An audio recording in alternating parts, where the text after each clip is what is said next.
দক্ষিণ চব্বিশ পরগনা মগরাহাট ২ নম্বর ব্লকে বাকিপুর গ্রাম পঞ্চায়েত মাঠে অনুষ্ঠিত হয়ে গেল মগরাহাট চ্যাম্পিয়ন কাপ ও মগরাহাট চ্যাম্পিয়ন লিগ।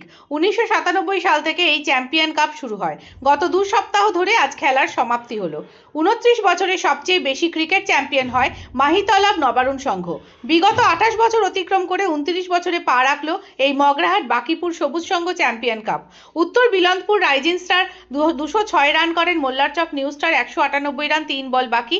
একটা স্ট্যাম্প আউট নিয়ে বিতর্ক তৈরি হয়। ক্রিকেটের ফাইনাল উত্তর বিলন্দপুর রাইজিং স্টার ও মোল্লারচক নিউ স্টার ক্লাব দুই দলের হাড্ডাহাড্ডি লড়াইয়ে বিতর্কিতভাবে উত্তর বিলন্দপুর রাইজিং স্টার জয়লাভ করে।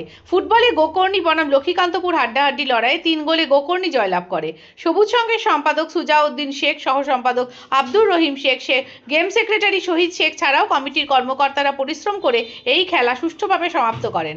মঞ্চে উপস্থিত ছিলেন জেলা পরিষদের মেম্বার অনুপ বৈরাগী, সমাজসেবী হারুন আল রশিদ সহ বিশিষ্টজনেরা। প্রত্যেকের উপস্থিতিতে মগরাহাটের কৃতি ছাত্রী সুমাইয়া পারভিনের হাতে মোমেন্ট ও উত্তরীয় তুলে দেন ক্লাব কর্তৃপক্ষ। তার পাশাপাশি মগরাহাট বাকিপুরে ১১ বছরের শামীম শেখ মোহামেডান ক্লাবে ফুটবলে আই লিগ প্লেয়ার, তাকেও ক্লাব কর্তৃপক্ষ সংবর্ধনা দেন। প্রতি বছরের মতো এবছরেও যেন এক উৎসবের মেজাজে বাকিপুর সবুজ সংঘের ময়দান। মগরাহাটের বুকে তারা শুধু এই খেলা নয়, বিভিন্ন সমাজসেবামূলক কাজ করে থাকেন। অসহায় মানুষের পাশে থাকার ব্রত নিয়েছেন তারা। বাবা মা হারায় এতিম বাচ্চাদের পাশে তারা সর্বদা থেকেছেন। ক্লাব কর্তৃপক্ষ স্বনির্ভর গোষ্ঠী তৈরি করার লক্ষ্যে বিভিন্ন উদ্যোগ নিয়ে থাকছে বর্তমানে, এবং আগামী দিনে তারা এই সমাজসেবামূলক কাজে সকল মানুষকে সহযোগিতা করে পাশে থাকার আহ্বান করে। প্রতিটি গ্রামে যদি যুব সম্প্রদায়ের মধ্যে একটা বন্ধু মৈত্রী আচরণ গড়ে ওঠে, পরস্পরের মধ্যে যদি একটি ভাতৃত্ববোধ গড়ে ওঠে, একটি ঐক্যের সেতু তৈরি করা যায়, সেই মহৎ উদ্দেশ্য নিয়ে এই টুর্নামেন্ট হয়েছে।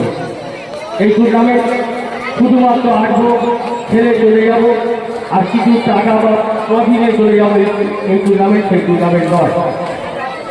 আমরা জানি এই টুর্নামেন্টে যারা অংশগ্রহণ করে যে তাদের যা খরচ হয় সেই তুলনায় ট্রফি বা অর্থের মূল্য তেমন কিছুই নয়, কিন্তু গুরুত্বের দিক দিয়ে আমরা বলতে পারি এই টুর্নামেন্ট এক মহৎ গুরুত্বপূর্ণ টুর্নামেন্ট। প্রথম যখন আমরা তৈরি করি, সিস্টেমটা তৈরি করি, তখন মনে হবে বা দূরের দক্ষিণের কোনো জায়গায় আমরা জানি আমরা এই ধরনের টুর্নামেন্ট ছিল না যেখানে একটা গ্রামের মধ্যে সমস্ত ক্লিয়ার হতে হবে।